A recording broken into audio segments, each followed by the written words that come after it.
എല്ലാവർക്കും നമസ്കാരം.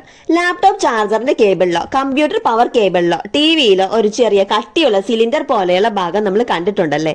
ഇതെന്താണെന്നും ഇതിന്റെ ജോലി എന്താണെന്നും ഇതില്ലെങ്കിൽ എന്ത് സംഭവിക്കുമെന്നും അറിയാമോ? ഇന്നത്തെ വീഡിയോയിൽ ഇതെല്ലാം നമുക്ക് ലളിതമായി മനസ്സിലാക്കാം. ഞങ്ങൾ ഇവിടെ എടുത്തിരിക്കുന്നത് ഒരു പവർ കേബിളാണ്.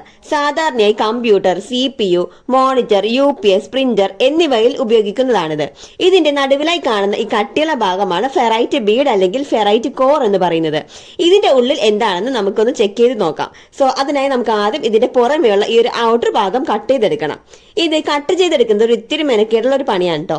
ആ സമയത്ത് നമുക്ക് ഈ ഒരു ഫെറൈറ്റ് ബീഡിന്റെ പ്രധാന ജോലി എന്താണെന്ന് മനസ്സിലാക്കാം. ഇലക്ട്രിസിറ്റി കേബിളിലൂടെ കടന്നു പോകുമ്പോൾ ശരിയായ കറണ്ടിനൊപ്പം തന്നെ അനാവശ്യമായ ഹൈ ഫ്രീക്വൻസി സിഗ്നലുകളും കടന്നു പോകുന്നുണ്ട്. ഈ അനാവശ്യ സിഗ്നലുകളെയാണ് നോയിസ്, ഇന്റർഫെറൻസ് എന്നൊക്കെ പറയുന്നത്.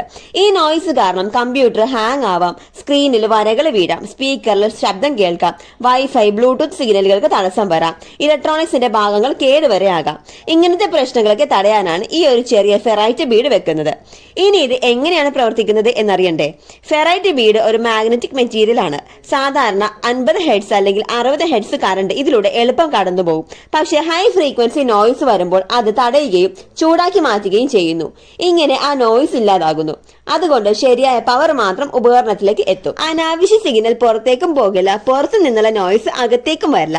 അതായത് രണ്ട് ദിശയിലേക്കും പ്രൊട്ടക്ഷൻ നൽകുന്നു. ഈ ഒരു ഫെറൈറ്റ് ബീഡ് സാധാരണയായി കാണുന്നത് laptop charger, desktop computer power cable, monitor cable, printer cable, TV power code, HDMI, VGA, USB cables, audio systems എന്നിവയിലാണ്. കൂടുതൽ സെൻസിറ്റീവായ ഉപകരണങ്ങളിൽ ഇത് വളരെ പ്രധാനമാണ്.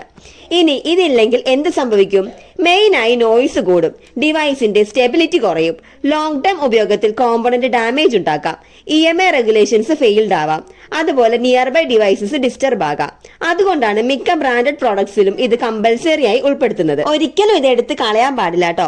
ഇത് കട്ട് ചെയ്താൽ വാറന്റി പോകും, ഡിവൈസ് മാൽ ഫംഗ്ഷൻ ഉണ്ടാകാം, സേഫ്റ്റി ഇഷ്യൂസും വരാം. ഇത് വെറും ഡെക്കറേഷൻ അല്ല, മറിച്ച് ഒരു സുരക്ഷാ ഘടകമാണെന്ന് മനസ്സിലാക്കണം. ഫെറൈറ്റ് ബീഡ് നമുക്ക് ഓൺലൈനിൽ വളരെ എളുപ്പത്തിൽ വാങ്ങാനായിട്ട് സാധിക്കും. പക്ഷേ വാങ്ങുന്നതിന് മുമ്പ് ചില കാര്യങ്ങൾ ശ്രദ്ധിക്കണം. ഓൺലൈൻ തിരയുമ്പോൾ നിങ്ങൾക്ക് പ്രധാനമായും രണ്ട് തരത്തിൽ കാണാൻ പറ്റും. ഒന്നാമത്തേത് ക്ലിപ്പ് ഓൺ ഫെറൈറ്റ് ബീഡാണ്. ഇതാകുമ്പോൾ കേബിൾ മുറിക്കാതെ തന്നെ കേബിളിന്റെ മുകളിലായിട്ട് നമുക്ക് ക്ലിപ്പ് ചെയ്യാം. ബിഗിനേഴ്സിന് ഏറ്റവും നല്ലത് ഇതാണ്. Laptop charger, TV cable, HDMI, USB cable എന്നിവയ്ക്ക് ഇതാണ് പെർഫെക്റ്റ്. അടുത്തത് റിംഗ് അല്ലെങ്കിൽ കോർ ടൈപ്പ് ആണ്. ഇത് വയർ കോയിൽ ചെയ്ത് വേണം ഉപയോഗിക്കാൻ. ഫെറൈറ്റ് ബീഡ് വാങ്ങുമ്പോൾ നിങ്ങളുടെ കേബിളിന്റെ കനം മാച്ച് ആകണം. വലിയ ബീഡ് വാങ്ങിയാൽ ഫിറ്റ് ആകില്ല, അതുപോലെ ചെറുതായാൽ വയർ കയറുകയുമില്ല. നല്ല ക്വാളിറ്റി ഉള്ളത് സെലക്ട് ചെയ്യാനായിട്ട് ശ്രദ്ധിക്കണം. ക്വാളിറ്റി കുറഞ്ഞാൽ ഫിൽറ്ററിംഗ് എഫക്റ്റ് കുറയും. ആമസോൺ, ഫ്ലിപ്കാർട്ട് എന്നീ സൈറ്റുകളിൽ നിന്നാണ് വാങ്ങുന്നതെങ്കിൽ യൂസേഴ്സ് റേറ്റിംഗ്സും റിവ്യൂസും കൂടി പരിശോധിക്കും. ഫെറൈറ്റ് ബീഡ് ഒരു ചെറിയ കോമ്പണന്റ് ആയാലും ഇലക്ട്രോണിക് ഡിവൈസ് ശരിയായി പ്രവർത്തിക്കാൻ ഇത് വളരെ പ്രധാനപ്പെട്ട ഭാഗമാണ്. അതുകൊണ്ട് പവർ കേബിളിൽ ഫെറൈറ്റ് ബീഡ് ഉണ്ടെങ്കിൽ അത് റിമൂവ് ചെയ്യരുത്. കൂടാതെ നോയിസ് പ്രശ്നങ്ങൾ ഉണ്ടെങ്കിൽ ശരിയായ ഫെറൈറ്റ് ബീഡ് വാങ്ങി ഉപയോഗിക്കുന്നത് നല്ലതാണ്. ഈ ഒരു വീഡിയോ നിങ്ങൾക്ക് ഇഷ്ടമായെന്ന് വിചാരിക്കുന്നു. ഇതുപോലെ ഉപകാരപ്രദമായ ഇൻഫർമേഷൻസ് തുടർന്ന് ലഭിക്കാനായിട്ട് ഞങ്ങളുടെ ചാനൽ സബ്സ്ക്രൈബ് ചെയ്ത് ബെൽ ബട്ടൺ എനേബിൾ ചെയ്യാൻ മറക്കരുത്. അടുത്ത വീഡിയോയിൽ കാണാം. അതുവരെ എല്ലാവർക്കും ബൈ.